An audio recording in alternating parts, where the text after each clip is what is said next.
Okay. Let me give a second to confirm this is actually going. Yes, we are. Hey, this is Azide. Azide Makes. Today we're going to be taking a look at Cura 2.7 beta. They've added a lot of new features to this version. This came out, I think, 2 days ago. I just found out about it today, though, and immediately had to try it out because Cura 2.6.2, I believe, is the current version, the stable version, is my go-to software, my go-to slicer. I've used Slicer, or Slick 3R, I've heard it called. I don't like that. I haven't tried Craftware yet, that's coming up. I do use Simplified 3D for certain prints. I find that's a lot more tuning is needed for that. I can set up a profile and then a month later, or even shorter, when I try to use it again, I'll have to make a new profile, just start over from scratch. But it does have a lot of neat features. And the 4.0 release a couple days ago added a lot of really cool features that in first glance sound like they're going to be really nice, but they may take some time to really find some good uses for those, at least in my cases. But back to 2.7, Cura. Also, this kind of reminds me of the Simplified 3D 4.0 release with like 10 just huge new features just getting dropped on us. So I'm going to go through a few of them, kind of show them off, show basically how they work. And yeah, I'll show you why I'm a fan and why I'm probably going to start using this immediately. And hopefully it goes stable pretty soon. So first things first, got our basic setup. It's important to have your printer set up properly configured. We won't go through all that. I'm using my Monoprice Maker Select V2, and let's go ahead and connect to it. Oh, wow. This isn't my usual Cura computer, so I don't have it, the Octoprint API key connected, so I won't be connecting directly. But that's no big deal. We can set that up before we start the print. I want to check and make sure the bed's level first anyway. I haven't printed for almost 24 hours, which might be the longest in 6 or 7 weeks I've been without printing. So first things first, let's get a model. Oops, sorry. Now,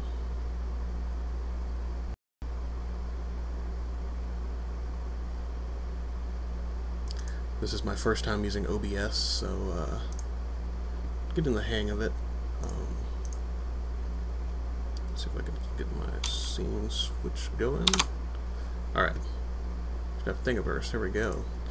So what I need right now is I need a Raspberry Pi case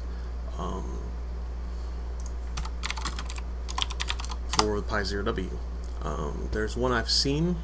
I actually have printed this one from Adafruit. It's a wonderful case. Prints really easily. But there's something different I'm after this time, so let's see if I can find it. Thingiverse kind of makes my life. This is such a great source, and I mean it's really hard to... Oh, that's... I haven't seen it before. I'm gonna have to print that. Let's take a look at this. Is that milled? Yeah, that's milled. Don't have a mill yet, but that is coming. We're about halfway through that. We'll need to take a look at that project a little later, once I get all the printed parts done. We've got about 40 hours of print time left on that, so not too bad. That's really cool. I like the bumper type case. Where is this? I know what I'm after is on here. Let's go back to the top. Let's try battery. I want a case with space for a battery. That's it. Yeah, I think that's a really good looking case. Designed for like a portable music streamer, but that's not going to be my purpose. We'll get more into that. Yeah, you got the battery holder there. You add a spring. Takes an 18650, which is, you know, we get it, you vape bro batteries. So, yeah. The model could probably be cleaned up. Maybe some pins would be nice in there. We might do that next time. I don't want to get into that right now because I'm really a beginner at Fusion 360. That is the one to use though. So I don't want to download all files. I want to download the individual thing files. Battery base, up final, down final. Battery base 2. I don't think you need all four of those parts for this. So let's save that for later. I'm not signed in. Alright, let's go back to business here. And alright, we're back in Cura. I've already set this up with my build volume basic printer steps, and I've actually imported my default profile from my typical slicing computer. This is my streaming video computer, so we should be good to go, hopefully. And let's take a look at what we have here. Alright. So this actually works even faster on this computer. That's really nice. That import would take maybe an entire second on the on the laptop. So rearrange some parts, and we'll just go through how I would do this in 2.6.2, and then we'll go on to the kind of the new features and play with them. I think some of them will come in handy for this print. So yeah.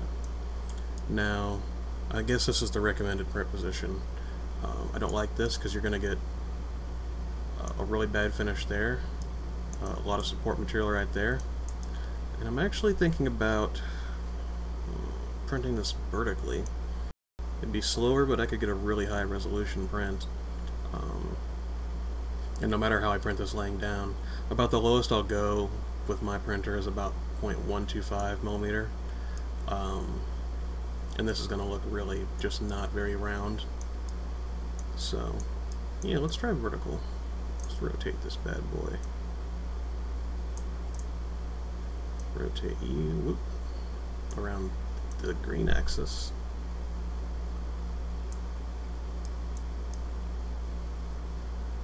Looks nice and vertical. These will be no problem. Move these in a little closer. One thing I do now with Cura, and that I find that I don't really need to do in Simplified 3D, but is not really enough to make me switch to that full time, is I print with just a full-blown raft. So build plate adhesion type, put in a raft, default settings, makes a beautiful first layer. And the reason I do this has nothing to do with I don't think any inherent deficiency in the monoprice makers like me too. I've upgraded mine with or side-graded side-graded it with a PEI sheet. So that's polyetheramide. It's Ultim is the other name for it. It's a really just high-performance plastic. I mean, it's right there by glass in terms of strength and durability. One nice thing is it gives you a crazy smooth finish on the bottom here, like even more so than printing on glass somehow. And it's really great for ABS. I can print ABS without ABS glue, no worries. And if you have a non-enclosed build volume, you'll know that's kind of a big deal on the monoprice makers like me too. I do have a semi-enclosed. It's not completely airtight, but I can get it about 35 to 37 C inside of there, which really makes a huge difference over just room temperature and random air gusts that I have in my house, which is a thing here. So, that is why I use a raft, because it gets a much better first layer on that PEI. There's no worries about it not sticking. So that really helps. So let's take a look at, yeah, I have auto saucing turned on. Let's take a look at the layers after that, because this is really probably about all I need. What is default quality is at 0.15. That's plenty printing in this direction. Don't need any support. That overhang is not going to be a problem at that layer height. A little bit of something there, but that's nothing to worry about. Model looks like it's manifold in good shape. I wouldn't typically spend this much time going over it, but you know, we kind of want to go to our bearings before we start changing a whole bunch of settings. Cura is really designed for you to not need to change anything ever and it to just work. So it's good to have like kind of walk through why you're doing things. I do have support on, so let's turn that off. Yeah, we don't need support. Where is... Go to reslice. What are we looking at? 4 hours, 39 minutes, little under 10 grams. Or sorry, a little under 9 meters, little under 30 grams of filament. So, yeah, it's going to be pretty cheap. I don't have price turned on here, but I'm using a really low-cost filament anyway. I pretty much always do unless I'm doing a review. I'm kind of cheap like that. And that's not bad. The reason the print time is so high, you may notice that's kind of high for 9 meters of filament. I print really slow, so let's pull this up. Yeah, my print acceleration is 300, travel is 700, and I've got my jerk only slightly too. That's not as much of a deal because of the way that the Marlin Repetier firmwares work. If you know about the physics, jerk is the change in speed, so it's acceleration squared basically. The Marlin firmware doesn't work like that. It just says, okay, speed under the jerk, we don't accelerate, we just go instantly to it, which is not what jerk is, but that's how they do it. So that's also why jerk doesn't really help much here. If it had an actual jerk calculation, that would probably make a huge difference on print quality. But I'm definitely not the guy to do those firmware changes. That is above my pay grade. But knowing that is important because you can say, okay, well I can leave this jerk as it is for certain features, and that's not going to affect my print quality at places like, you know, these sharp edges, that kind of, the features that 3D printers just really hate to print properly. It's not going to affect your ringing on this boundary here when it makes this abrupt stop and starts moving in this other direction. But this acceleration very much will, and it won't change your print speed too terribly. So one thing you can do is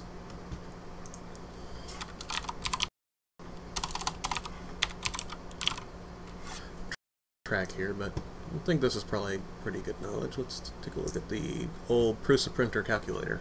This is a really nice reason. So yeah, if you are into 3D printing hacking, which you may be if you're coming to my channel, because that's kind of what I'm doing, it gives you a lot of things for your steps per millimeter, direct calculations, calibration stuff, optimal layer height for your z-axis. But what we're looking at now is acceleration. So yeah, you know, default I think for Marlin at least is like 3,000 or 9,000, something insane like that. That's completely unrealistic for the amount of backlash and slop in these types of systems. So this shows how long it takes for you to just traverse your axis. Okay, 0 to 200 millimeters at 3,000 millimeters per second squared acceleration, you get there quick, and then you just coast at speed. Whereas for me, I'm at 300. Yeah, it takes a second to get up to speed, but I still reach that speed, and I'm at speed for most of that travel move. So for large, flat parts, it doesn't really decrease my speed as much, but for small parts like this one, yeah, it really caps the speed. So, but you can see, on a 20 move, I'm still getting up to 78 millimeters per second. My print speed is 60 for regular layers, and regular layers for outlines, perimeters. So I get up to speed on pretty short moves. And for infill, yeah, I'm not really getting there, but long flat infill, a little bit better performance. So yeah, I take the speed hit because I want the quality buff. So there's always a trade-off.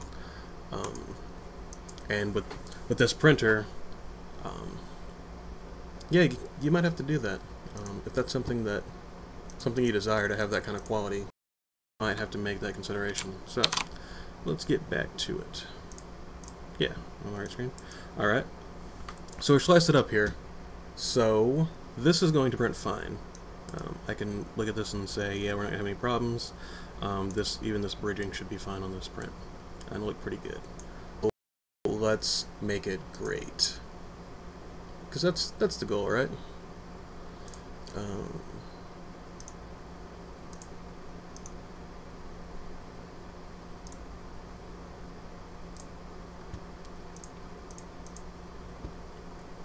Got distracted a second. Alright, so Cura 2.8 added a lot of new cool features. I'll probably make a more in-depth video on some of these that I think are going to be really nice. So, we'll start turning up options. Open our gear here. One is ironing. So what ironing does, experimental iron. Yeah, that's what I'm talking about. Experimental features. So what an ironing does is, well, it tells you there, it goes over the top surface one time and kind of irons it flat. So let's do concentric ironing pattern, and I don't know if it'll even it'll show travels, so it might show this toolpath.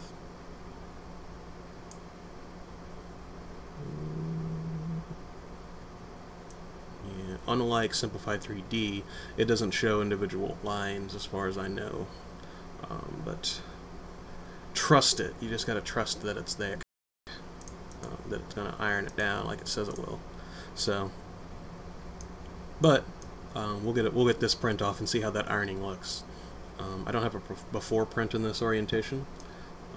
Use separate processes, I believe. I think Cura has separate processes. Yeah. Maybe it doesn't. I don't think I've ever tried that in Cura. That's a good question. Sorry I can't answer it. But anyway, I'm not going to do an A/B test because I just want to see how it looks. I do have some top layer prints we can compare it to. Another thing we have is, let's turn this on.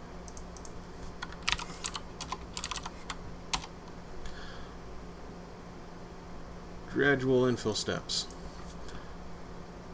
and gradual support steps. So this does not have infill or support, so it's not going to be as cool as I was hoping, because I don't think it's going to change anything on this print. Not a good demo print for that. We can turn on support and see what it looks like, because it's really cool. So let's turn this down to 0 so we can get a baseline, generate support everywhere. So this is going to generate support inside of our model here. A whole bunch of support. Yeah, pretty solid looking support. So, turn off the shell. Yeah, so that's what our actual support is looking like inside. Which, man, that really doesn't add much print time. I might just leave that on, that might help.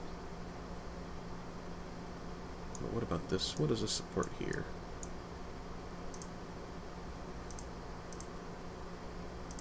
Oh, okay. Yeah, that support's fine. That's not a big deal. So, zoom in, you can see you got your air gap there. And that is some good looking support right there. So, what's progressive support? Maybe this will be faster. So right now we're looking at 46 minutes and 13.51 meters, 40 grams. So, gradual support steps. I usually use 2 for gradual support infill. So let's see how this works out here. Might need to go up or down, I'm not sure, and it looks to me like that's exactly the same. So let's turn off the shell.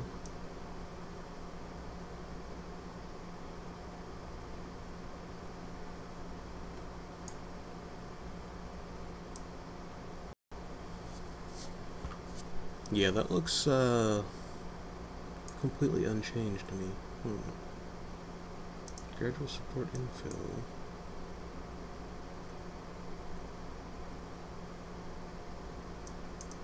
Oh, you know what? It's totally not. So yeah, there's only so much, I guess, granularity you can have. So you can see right there it transitions. And we have higher density support infill for like that one layer. This is a bad model for demoing some of these features. So I'll come back to that one. Okay, support infill layer thickness we can definitely do. So we can set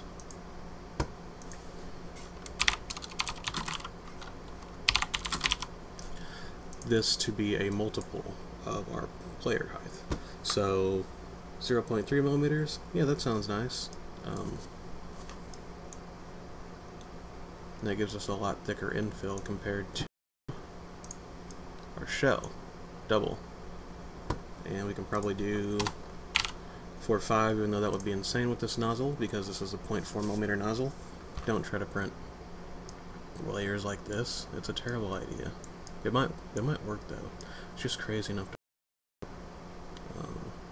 yeah, you can see that's bringing down the print time a pretty good amount, because you're only printing infill every other layer, which does exist in Simplify 3D and maybe also Slicer. I use Slicer in 6 months easily, but it is actually fairly feature rich.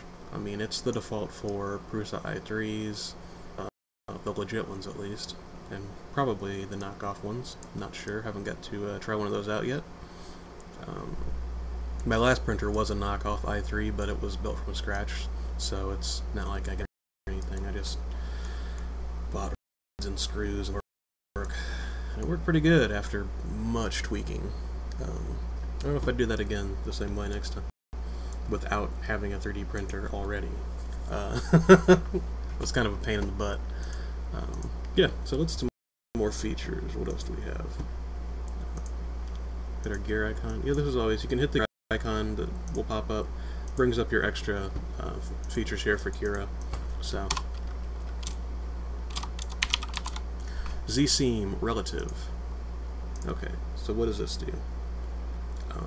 This one I've actually already tried on a print before, and this one I do not use, and I will show you why. Z-seam relative. So when enabled, the Z-seam coordinates are relative to each part's center. When disabled, the coordinates define an absolute position on the build plate. So you can set this to 200, 200.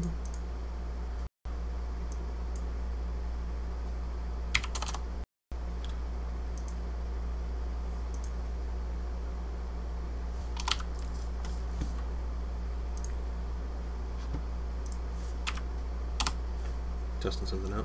200, 200, and it will print all of, it will layer transitions back here, opposite the origin, because that's where the relative Z-seam. So for this part, it's gonna be like right here, because that's closest. So let's take a look at the layers. We need travel moves for this one.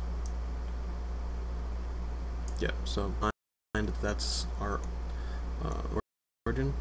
And it looks like, yeah, you can see there, it's even doing it on the material. It does it on the infill.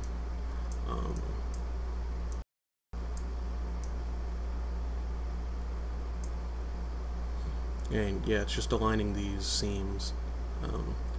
The problem I ran into was in the actual print code.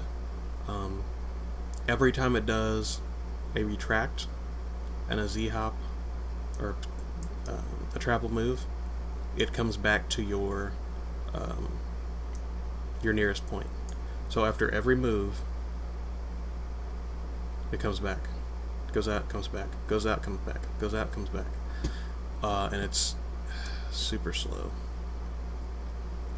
And it's not really represented here because I don't think it takes travel moves into account. Maybe, I'm not sure about that. It definitely does not take acceleration into account. I have noticed this is very off compared to autoprint, which is, you know, what I use for my printer control. It actually is sort of adaptive. It looks at how long the print's taking so far, compares that to how much G-code you have left, and will update your time estimate, which is cool, because after an hour or two, you have an accurate print time estimate. And after you printed something before, you have a completely accurate print time estimate. So this is 30 minutes for this print now. I would be looking IRL at closer to 9-10 hours, I would say, almost double, with these moves on. Without the moves, probably closer to 7-8 hours. It's not too terribly far off. The thing is, just a basic, you know, $250, $300 FDM printer, you're not going to get super fast prints, but you can turn it up and get the fast prints if you just want draft quality, print it 0.3mm layers, print at high speeds, high accelerations. You can crank them out, but they're going to look like crap. Even with mods, and my printer has a lot of stability mods. I've done the Z-axis mod, which adds printed parts to your